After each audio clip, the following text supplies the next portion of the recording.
I'm Carl, K9LA in Fort Wayne, Indiana, and I'm going to talk about propagation in cycle 25. Since this is only going to be about 35 minutes, I'm just going to touch on some highlights.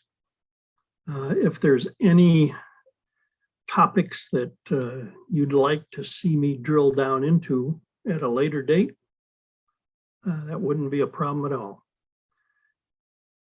Let's see, a couple other things. I was first licensed as a novice in 1961, so I've been around quite a bit. Been around the block several times, I guess.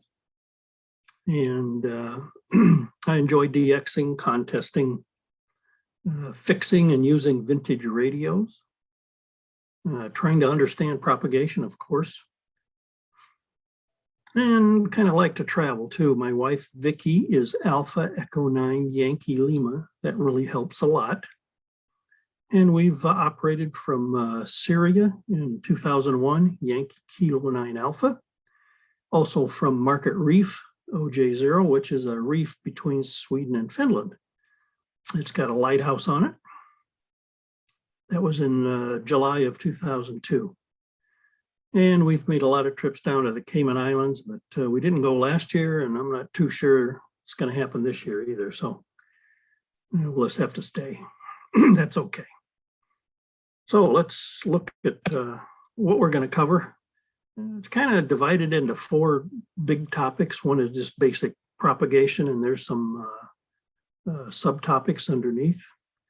Talk about cycle 25, because cycle 25 comes along. I think it's important that we get radioactive on the higher bands, because they'll be a lot of fun. Talk about space weather and how those parameters tie to propagation. It's a very simple look at it, but we'll go through it. And then I'll talk about some simple antennas for 15, 12, 10, and 6. Although they're not real good right now, in a couple of years, they're going to be pretty good. So let's talk about basic propagation.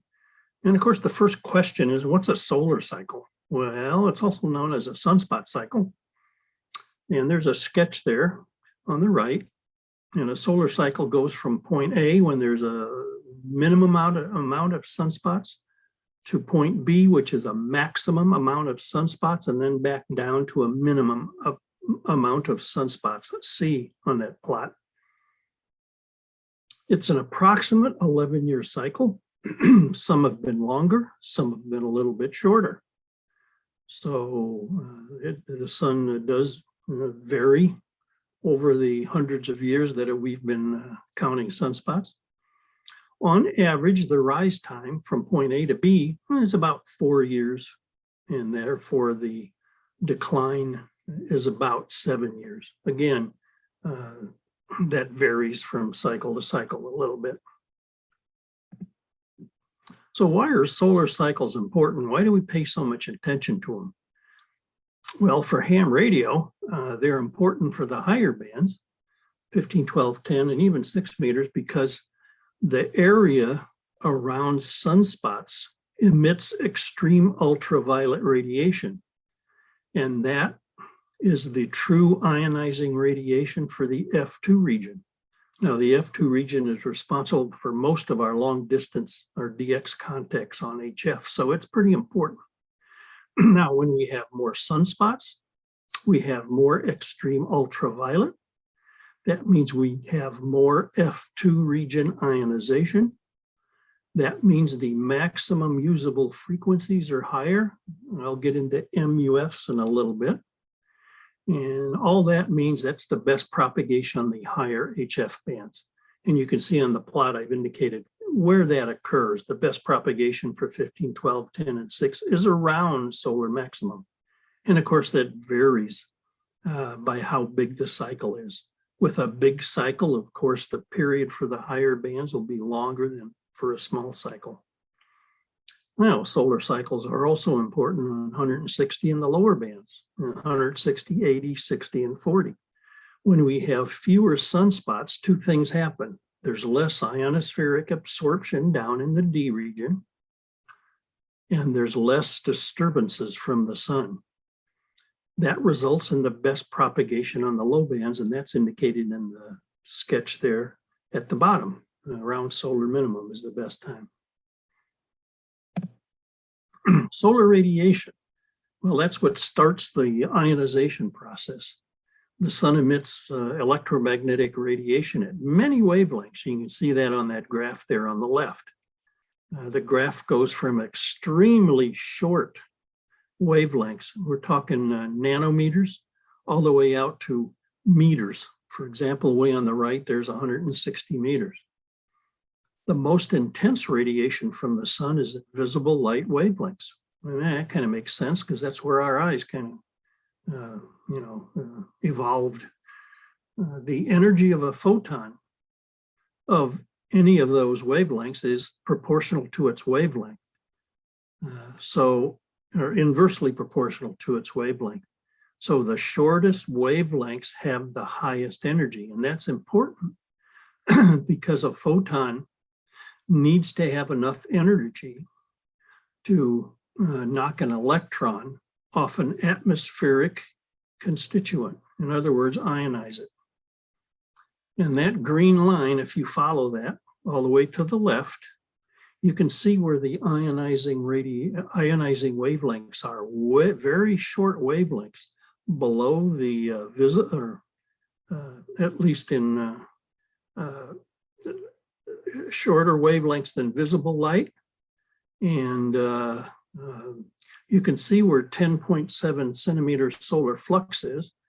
I put it in red, it's way up here. So what that tells us is 10.7 centimeter solar flux has nothing to do with ionization. It's a proxy for the true ionizing radiation, which is for the F2 region, which is extreme ultraviolet. It's just like sunspots. They're just a proxy for the true ionizing radiation. Here's a picture of the regions of the ionosphere. I call them regions because although the picture kind of suggests they're layers, like there's a D layer and an E layer and an F layers, it kind of suggests there's nothing in between, but that's false. It's a continuous electron density from the top of the F2 region all the way down to the D region.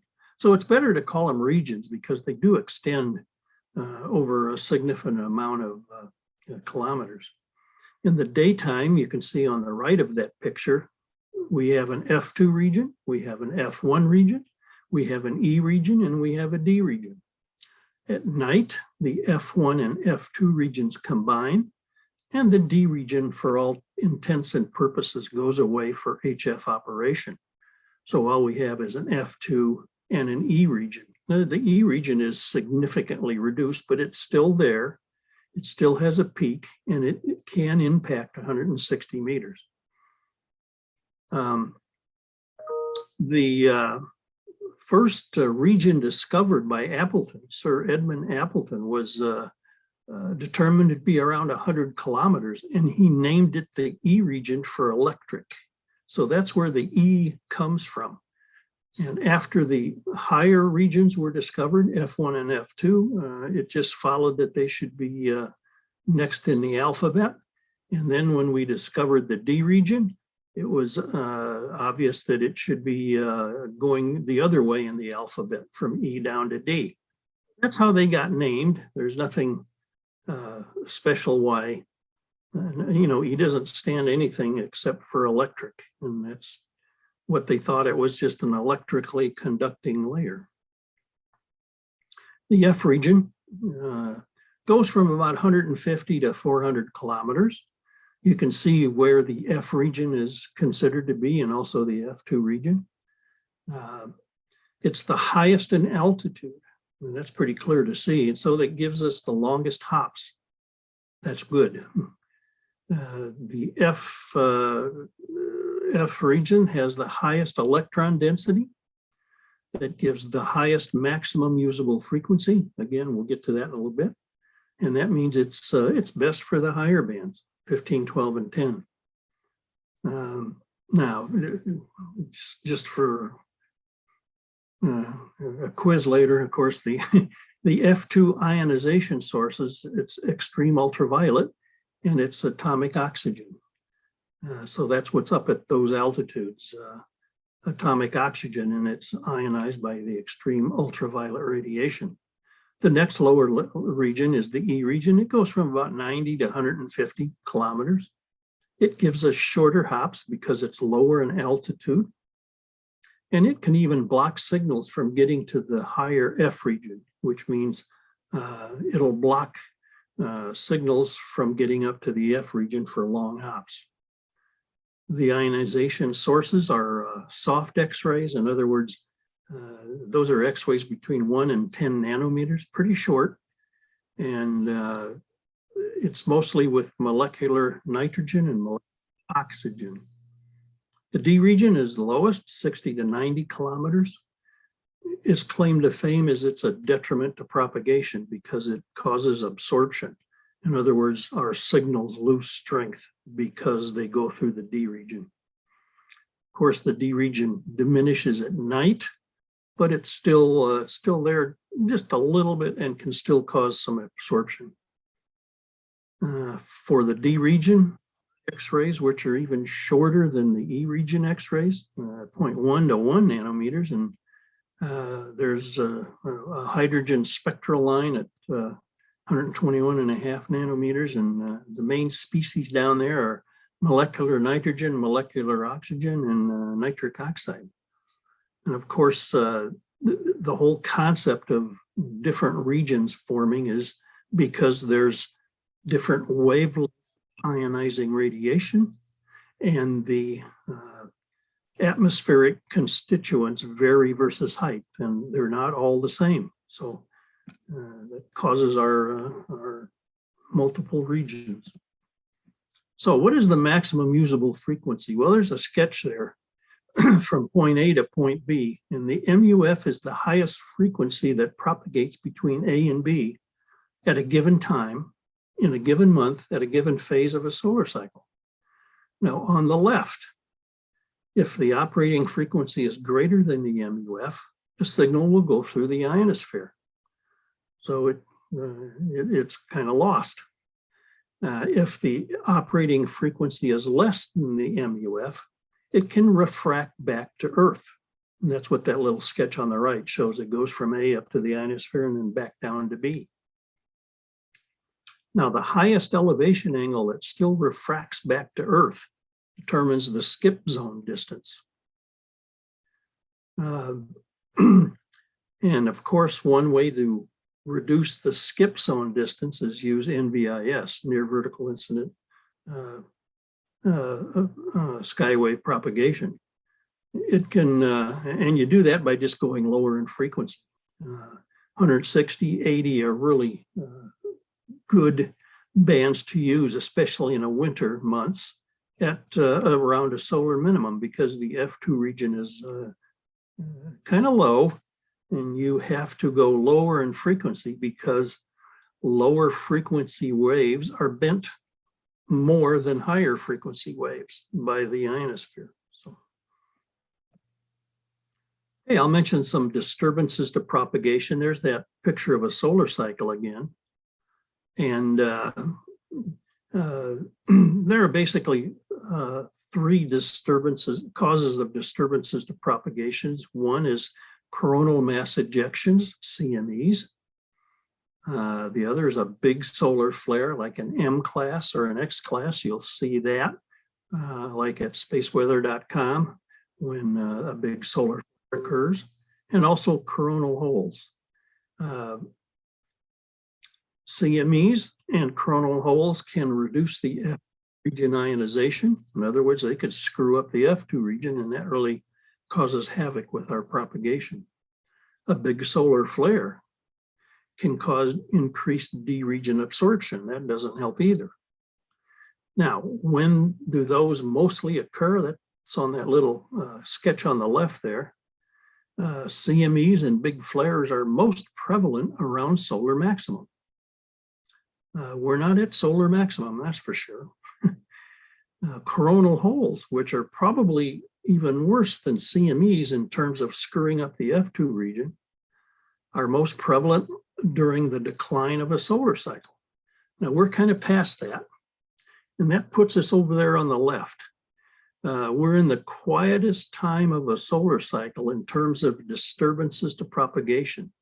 So as the solar cycle 25 starts going up, the Earth's magnetic field will be quiet and the F2 region will not be disturbed. Now that'll continue until the CMEs and big flares start occurring as we near solar maximum. I have to make a comment about our propagation predictions. And the big thing to say is we don't have daily predictions. They were never intended to be daily prediction. And the reason is today's ionosphere does not correlate well with today's solar radiation. In other words, if today's solar flux or sunspot number is higher than yesterday's solar flux or sunspot number, the ionosphere is not necessarily more ionized. And the problem is there are two other factors that can modify the amount of ionization in the atmosphere. One is geomagnetic field activity. The K, I'm sure you're probably familiar with the K index, which tells us how active the Earth's magnetic field is. And it generally, if the K index gets higher, goes higher, that means the F2 region is going to get screwed up. Now, there's something we've been doing a lot of research on for the past, I don't know, 10 years. And we're beginning to realize that events in the lower atmosphere, down at troposphere heights, can couple up to the ionosphere through a gravity wave. So we don't have any parameters for that yet, which means we don't understand it fully. So what it says is we just can't predict propagation in the short term, and that's why we don't have daily predictions. What we do have is a monthly median prediction. Median implies a 50% probability. The monthly median values of the ionosphere are correlated to a smooth solar index, not a daily index. Smooth is a heavily averaged solar index, like the solar flux. There's a daily solar flux. If you average all the days in a month, you have the monthly mean solar flux, and then you average 12 monthly means of solar flux, and that gives a smooth number, and that's what corresponds to monthly median parameters of the ionosphere. Thus, our predictions are statistical in nature over a month's time frame. So don't pay a lot of attention if the solar flux or the sunspot number moves up and down a bit. It probably won't do much to the ionosphere because you have to take into account geomagnetic field activity and also those events in the lower atmosphere, which we just don't have a good handle on yet. Okay, now let's get into a cycle 25 update. And if you've only been licensed for 5 years or so, you're probably wondering what's so great about 15, 12, and 10 meters. I mean, a year or 2 years ago, you listen and there's noise, and it's probably most of the time that's what you hear. Now, all I can say is have patience and wait for cycle 25 to be near solar maximum. You'll be pleasantly surprised that you can work the world with modest antennas and modest power levels. 100 watts will do it. Of course, the digital mode, like FT8, will allow you to do even better because of its ability to decode signals farther down into the noise. Okay, let's take a look at recorded history. That's what that plot is, all previous 24 solar cycles. Cycle 1 began in 755. That's when we figured we had some good data, and that's when it all started. You've probably heard of the Maunder minimum. That's when there were few sunspots. It lasted from 1645 to 1750, 15. So that was before our recorded history. Now, looking at that plot on the right, what it is the maximum smooth sunspot number of a solar cycle. And you can see that we've been through 3 periods of big solar cycles. Cycles 3 and 4 were big. Cycles 8, 9, 10, 11 were big. Cycles 17, 18, 19, 20, and 21 and 22 were big. We've also been through 2 periods of small cycles. 5, 6, and 7 were certainly small. Cycles 12, 13, 14, 15, 16 weren't as small as 5, 6, and 7, but they certainly were smaller than those 3 big periods. And we appear to be in a 3rd period of small solar cycles, and that's the big question for cycle 25. Will it get us out of this 3rd period or keep us in this 3rd period of small solar cycles? Now, I've indicated on that graph, in blue is cycle 19. That's the biggest in recorded history. Where's my mouse? There it is, right here. Cycle 21 was a moderate solar cycle. I'll talk about it later. Cycle 23 turns out to be, it's kind of the average of all 24. I'll talk about it later. And cycle 24, well, it was a small cycle. It was the smallest in our lifetimes, obviously. It was the 4th smallest in recorded history. So, whatever. Okay, here's a prediction from NOAA. It's from the Solar Cycle 25 prediction panel. On the left is cycle 24. The black data is monthly mean 10.7 centimeter solar flux. In other words, the average of the month. You can see it's kind of spiky. So what we do is further average the monthly means. And that's what that purple line is, a smooth 10.7 centimeter solar flux. And it's pretty obvious that cycle 24 had 2 peaks. Why? Well, that's because the 2 solar hemispheres weren't working in concert. One solar hemisphere dominated early on, then kind of faded out. And then the other solar hemisphere took over. The big cycles, of course, come when the 2 solar hemispheres are together. Who knows what's going to happen with cycle 25? We don't understand it well enough to say anything. You can see where we are. The red is the prediction for cycle 25. You can see solar maximums somewhere in 2025, maybe a little bit earlier, maybe a little bit later. And of course, we're just almost at the end of 2021. So we got a way to go. This prediction is one of many predictions that forecasts a cycle 25 similar to or smaller than cycle 24. In fact, I'm aware of 56 predictions, and 50 of those forecast a small cycle 25. It's 89%. So there's a good consensus among solar scientists. 4 predictions out of the 56 are for an average cycle, kind of similar to cycle 23. We'll take that if it comes. We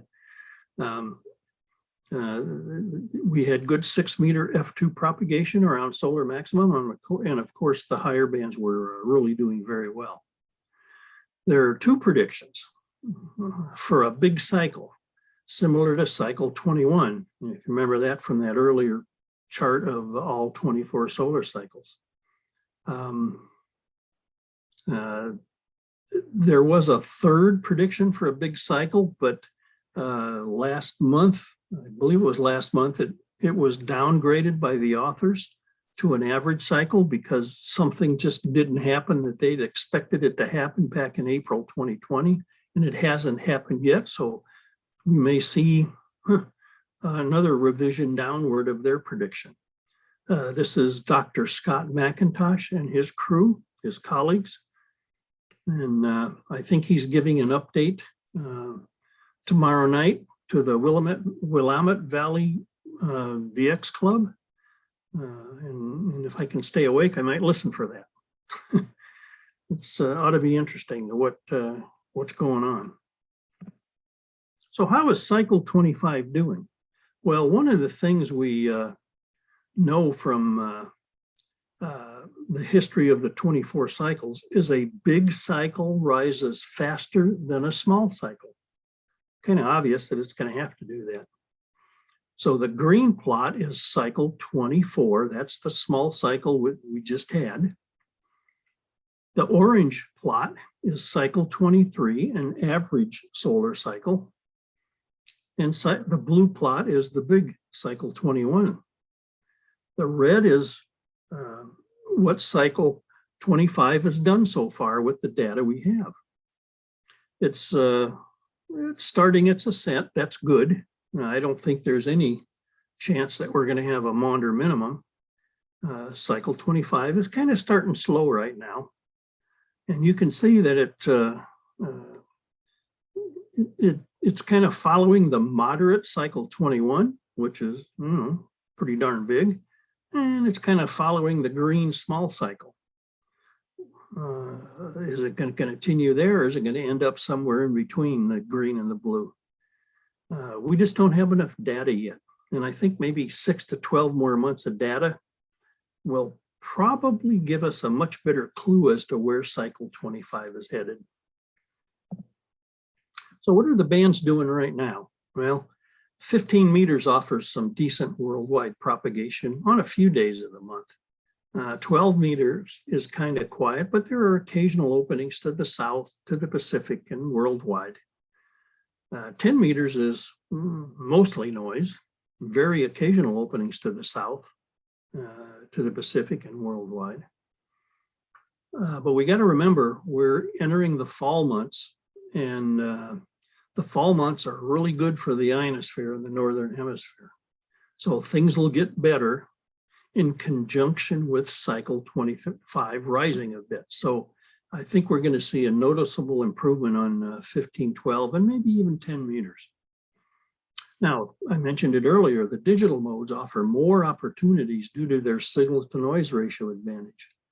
Of course, FT8 and FT4 offer more opportunities than CW, and CW offers more opportunities than sideband.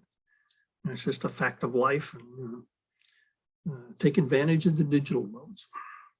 The low bands are good at night. They're starting to get active again as we move out of the summer. 30, 20, 17 are generally good throughout a solar cycle. So if you can only put up one antenna, put up a 20-meter antenna, and you'll be able to use it throughout a solar cycle, and there'll be something there all the time. Now, remember I mentioned that we don't predict short-term events very well. So one thing you should always do is, if there's a big spike, take a look at the higher bands, the big spike in solar flux or the sunspot number. That happened late last year, and we'll take a look at that on the next slide. Also, if you see a moderate spike in the K index, there might be possible enhanced propagation on low and mid-latitude paths. A great example of that was the 2018 California QSO party. Saturday, there was no W6s in the Midwest, but on Sunday, the K index spiked up to 5 for 3 of the 3-hour periods. And there were W6s on 10 meters to the Midwest because the MUF was increased because there's the positive enhanced initial spike of the K index caused some enhanced propagation. The positive phase of a solar storm, I guess it's called. So here's a big spike in solar flux index and sunspot number. This comes from solen.info.solar. I've added some comments. It goes from October 5th, 2020 to October 29th, 2021. So that's about a year. You can see at the end of 2020, which is right in here, and in fact, in the end of November, the sunspot number just took a huge spike. That's the red, and the 10.7 centimeter solar flux took a pretty good spike too. That's the black line. Those are daily values. Unfortunately, things settled down after that. Those 2 big spikes back down to solar minimum conditions. But during this, when the spikes were up, we had some great worldwide propagation on the higher bands during CQ Worldwide Phone, CW, and also the ARRL 10-meter contest. Now you can see what's happening way on the right here. We're getting lots of sunspot spikes, and that's telling us cycle 25's trying to get going here in earnest. So we should see some better conditions here as we move into the fall. So if cycle 25 is similar to 24, in other words, if a small cycle prediction comes true, what I've tried to indicate, when we'll see 15 and 10 meters be open on a daily basis. You can see 15 meters when the smooth solar flux is above 90. In other words, the solar flux needs to be above 90 for a long period of time, not just a couple days or a couple weeks, but for months. That probably won't happen until it looks like the beginning of or late 2022, probably, and we'll start seeing meters open every day. Likewise, 10 meters is going to take a little bit longer, maybe early 2024. Now, if cycle 25 is bigger than 24, then the higher bands are going to be back earlier, and of course they'll be open later in the years to come. So all we can do is just wait and see what happens. That's a pretty bleak picture. We got a way to go before 15 and 10 and 12 meters are really good every day. Now, one thing I should mention is the higher bands follow the sun. What does that mean? Well, when cycle 25 gets going in earnest, look to the northeast through the southeast in the mornings, and there's some areas that you should be able to hear and work. Look to the southeast through southwest around local noon. There's some areas there. And in the afternoon and evening, look southwest to northwest. All those areas plus Japan and Southeast Asia. So like the title of that page says, the higher bands follow the sun. Of course, unusual things can happen, and they do, and they make things really interesting. But that's a pretty general statement, and you can count on it most of the time. Space weather and propagation. Okay, so what parameters do we need to monitor? There's a whole pile of them out there, that's for sure. Well, there are two parameters, actually three. That's in the top bullet. They tell us which bands may be open. In other words, the MUF may be high enough. The SFI 10.7 centimeter solar flux, what it does, it can vary from 65 at solar minimum to 245 at solar maximum. Now, if you look on that N0 NBH banner, I pulled the one at QRZ.com. You can see that I've highlighted the parameters I'm going to talk about in a gold box. You can see that the solar flux is 89 today. So 89 is a heck of a lot closer to 65 than it is to 245. So that tells us we're kind of still near solar minimum. The sunspot number, well, it varies from 0. We can have a spotless sun at solar minimum to over 286. The sunspot number was 57. This was today. And of course, 57 is a heck of a lot closer to 0 than it is to 286. Another indication that that we're still around solar minimum. Now, in this banner, there's also an MUF-US boulder, and what that is the MUF over the Boulder ionosonde, assuming the Boulder ionosonde is the midpoint of a 3,000 kilometer path. And you can see it was 22.2 megahertz, so that's not too bad. So if Boulder was the midpoint of a 3,000 kilometer path, that says 15 meters should have been open. Not too bad. And today was a kind of a good day. I worked 3B9FR on 12 meters CW, so things are getting better slowly. Now, those tell us if there's enough ionization. The next ones tell us if the ionosphere may be adversely impacted. The K index is one of those. It's a 3-hour measurement of the activity of the Earth's magnetic field. It varies from 0 to 9. It's on a logarithmic scale. BZ, that's the Z component of the interplanetary magnetic field. It varies from about plus 50 to minus 100. SW is the solar wind speed. It varies from 300 when there are no disturbances, no CMEs or coronal holes, to 2,000 kilometers per second when things are really active and we're going to get hit with something. I should mention that the Z component of the interplanetary magnetic field is perpendicular to the ecliptic. In other words, the plane in which the Earth goes around the sun. So if it's perpendicular to the ecliptic, that means it's pretty much north-south relative to Earth. And so what that tells us is how the interplanetary magnetic field, how well it's coupling to the Earth's magnetic field. When it's coupling good, that's not good. We'll get into that in a little bit. Let me go to here to, you can see that the K index was only 2, so it's much closer to 0, which is quiet, than it is to 9, extremely disturbed. And BZ was minus 0.5, so it's pretty good. The solar wind speed is 400, so it's kind of pretty quiet. So today was a pretty good day. So what do we generally desire from those parameters that we just talked about? Gotta watch it. We're trying to make some simple statements about some very complicated processes, but we can do that. It's fun to do it, right? What we generally like is a high solar flux and a high sunspot number.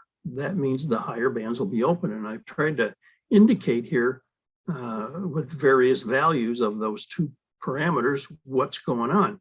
For example, if we're at solar minimum, the smooth solar flux is going to be about 65. The smooth sunspot number is going to be down pretty low, 0. And it says the monthly median MUF. Remember, I said median is a 50% probability. And it's about 20 megahertz. So what that also tells us is even at solar minimum, 20 meters is going to be open during the day and early evening, and 17 meters to a little bit lesser extent. And of course, as those two parameters move up, I've equated them to different solar cycles also.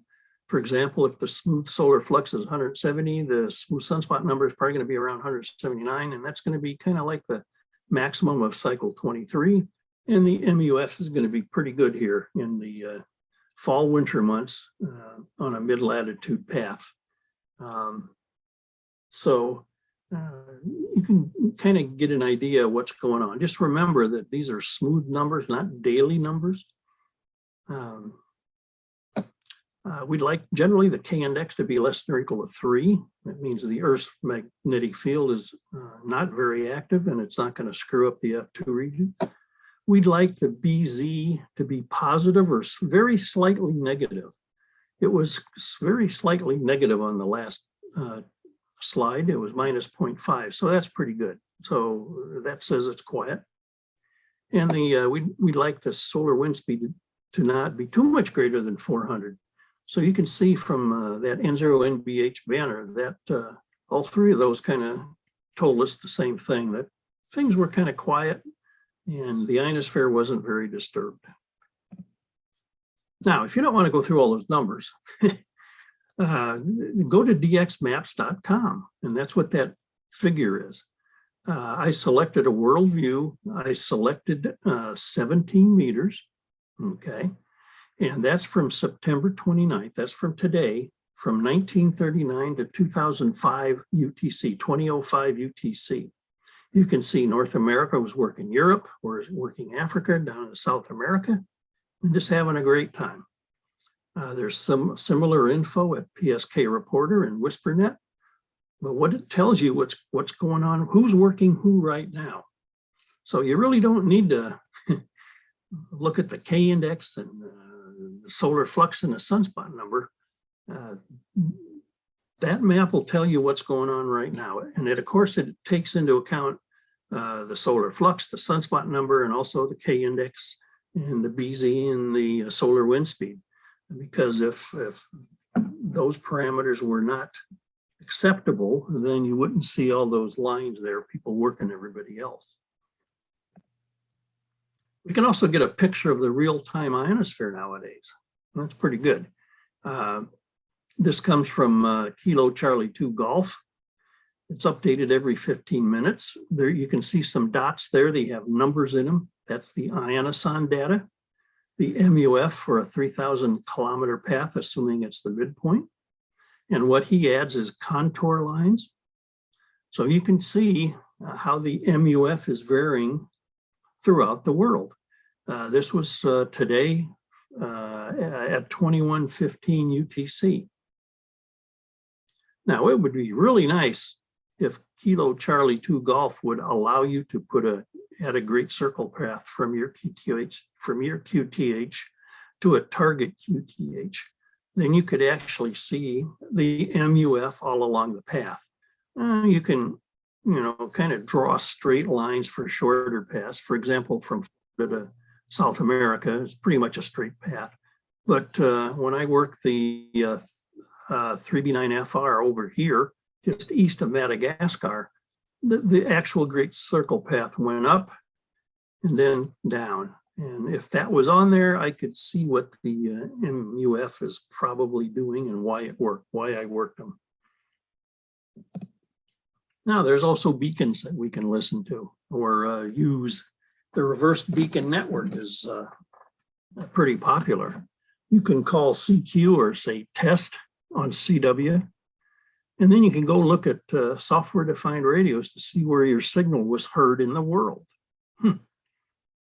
So you have a pretty good idea what propagation is on whatever frequency you're using. What you can also do is compare your signal to a competitor's signal. For example, on 9.4, I looked at the software-defined radio at W8 WWV on 80 meters, and I'm blue, K9LA, and WT9U, he's a little bit north of me, is the orange. You can see, well, we were kind of even at that time, but then after that, it looks like he's got a better antenna, or he was running more power, or something favored him. And it's pretty interesting to look at some of the big contest stations like W3LPA and L and compare it to K3LR. Interesting. Also, you can plot what the software-defined radios heard. So that's kind of looking like the dxmapscom.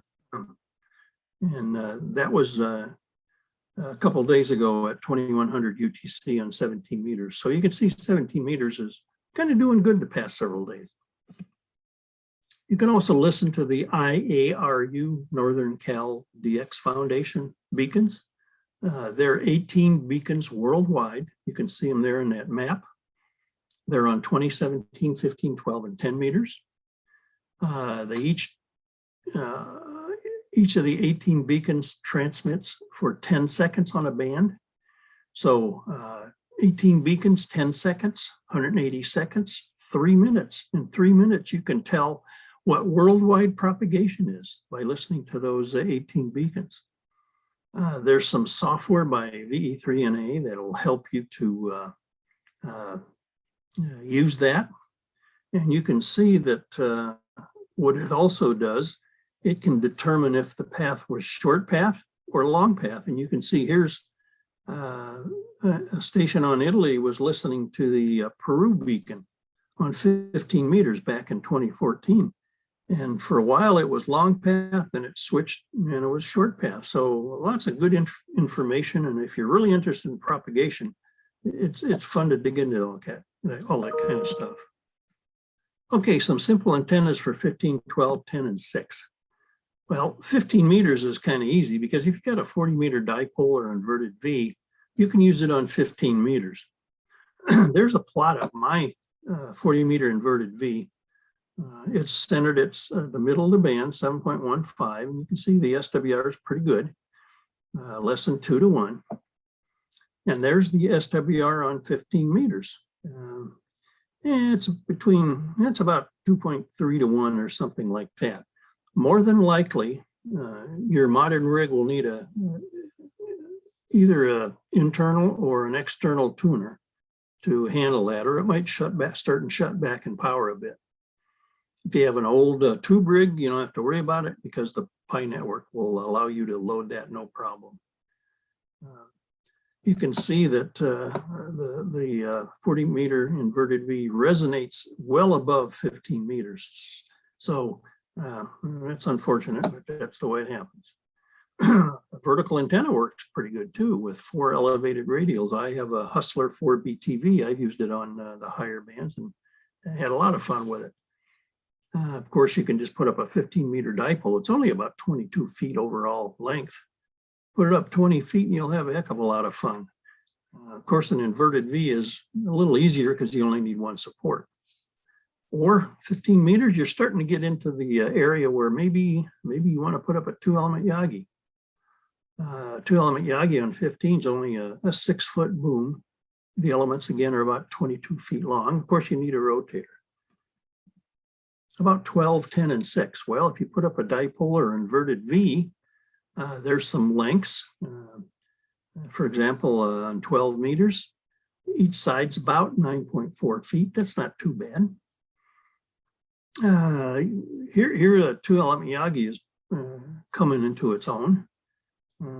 12 meter Yagi, boom length's only about 4.7 feet, and the element tip to tip length is about 19 feet. And of course, as you go higher, things get smaller. Now, even a 3-element Yagi on 10 and 6 is very doable. The boom length will be about doubled over the 2-element Yagi. It's still not too bad. And of course, 6 meters, you're going to have a pretty small antenna. And 3 elements will give you some more gain and better front to backs than the 2-element. Okay, just about winding it up. There's some references. The propagation chapters of the ARRL antenna book and the ARRL handbook. Bob Brown, NM7M, wrote a great little book, The Little Pistol's Guide to HF Propagation. It's out of print, but it's on my website. It's free. It's a 15 meg file. And the CQ Shortwave Propagation Handbook, 4th edition. It was updated in 2021, so it has pretty recent information in it. If you want to learn more about antennas, the ARRL antenna book's a good place to start. There's a lot of other books too. A lot of good stuff by W4RNL. He's a silent key, unfortunately, but he was a prolific writer about antennas. Solar info, where do you get that? Well, I talked about that N0 NBH banner because I think it has everything you need on there and it's kind of colorful. It's nice to look at. There's also spaceweather.com. It's written by Dr. Tony Phillips. Not only data, but there's text about interesting things that are happening.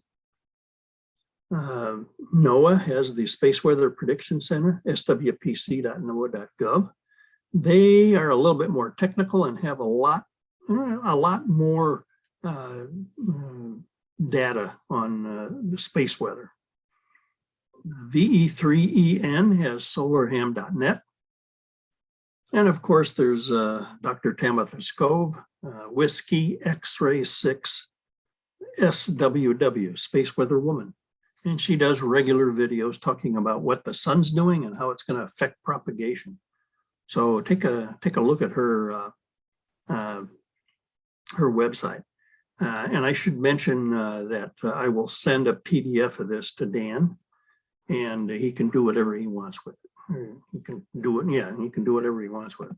So here's a summary. Cycle 25 is beginning its ascent. Most scientists are forecasting a below average cycle, but who knows? Let's wait and see what happens. Solar min, of course, is best for the low bands. 30, 20, 17 are good throughout a solar cycle. Solar max is best for the higher bands. And like I said, there's going to be lots to do with modest power and modest antennas when cycle 25 is up there. And, you know, look for improved conditions beginning in October. Don't forget sporadic E on 6 meters during the summer and in December.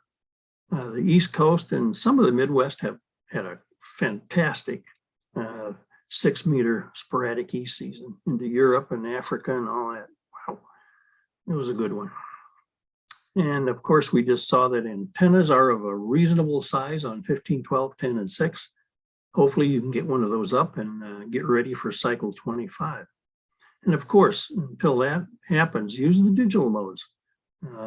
Because I saw a lot of spots for FT8 on 10 meters today, working down into South America and even maybe some Africa. All I can say is get radioactive on HF if you can. That's about all I had, Dan. Oh, okay, Carl. Pretty good show. Can you want to lower your desktop there? Sure. I'll unshare my screen here. Stop share. There we go, hopefully. Well, there we go. Okay. Okay. Let's take some questions here. Is there anything in chat, Barry? Hello, Barry. Well, let's go to Marty, N6VI. Good evening, everybody, and thank you, Carl. You're welcome. I'm wondering whether you have had a chance to look through the question pools for the various classes of license to see if, in your opinion, there should be some additional questions in the question pool, particularly for the general and higher class licenses related to solar propagation. No, I haven't, Marty. That's a great idea. I don't even know what's in there now, really. You know, particularly with the efforts of some to increase the technician privileges on some of the HF bands, you know, either modes or frequency allocations. That, you know, right now the tech license really doesn't cover anything at all. And I thought, well, it might be worth a look. They're always looking for input on particularly as we get near the end of one of those 3-year question pool cycles. Yeah, that's a good idea, Marty. And of course, technicians have 10-meter privileges, so they should understand something about HF propagation. And hopefully, once the FCC gets going, the ARRL's proposal to give techs more HF privileges will go through, and that'll get them on. I think it's 80, 40, and 15. Also, some small segments in the phone, and also some digital privileges. So, yeah, that's a great idea. Yeah, thanks, Marty. He's always got good ideas. Okay. Oh yeah, Larry, you want to come on up? Okay, there we are. No, I was just wondering, on your digital modes, you find that I'm thinking more of the NVIS operations, that the lower frequencies like 160 and 80 are far better than just some of the other. yeah. The problem is night. I'm very active in traffic nets, the Indiana State CW traffic net, and also the 9th Region CW net. And usually, like in a winter month, January, February, especially when we're at solar minimum, the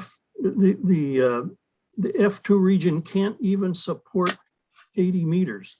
So we have to move it down to 160.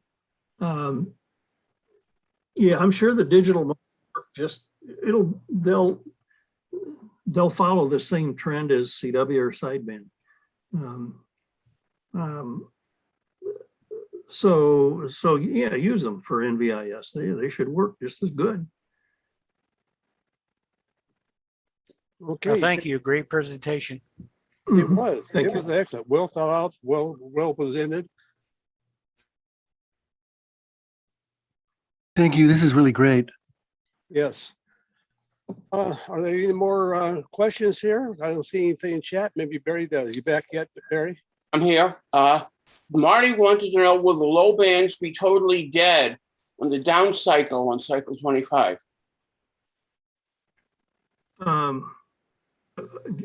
Ask that, Barry, ask that again, please.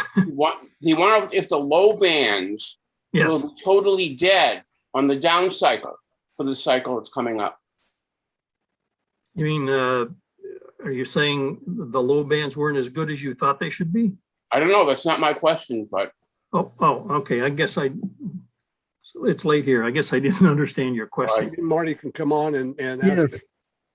A few years ago, in the 90s or something, I remember we had a real upswing in the solar cycle, and then it came to a down. It was really great DXing, and I made DXCC, and then it went to the down cycle, and I thought it would be so bad that I didn't even bother with it, and I really regret that. But it'll be great for a couple of years, but then eventually we'll see a down cycle. And will there be no activity at all on 20 meters? Or I was just curious. Oh no, 20 meters, like I mentioned earlier, will be open throughout a solar cycle.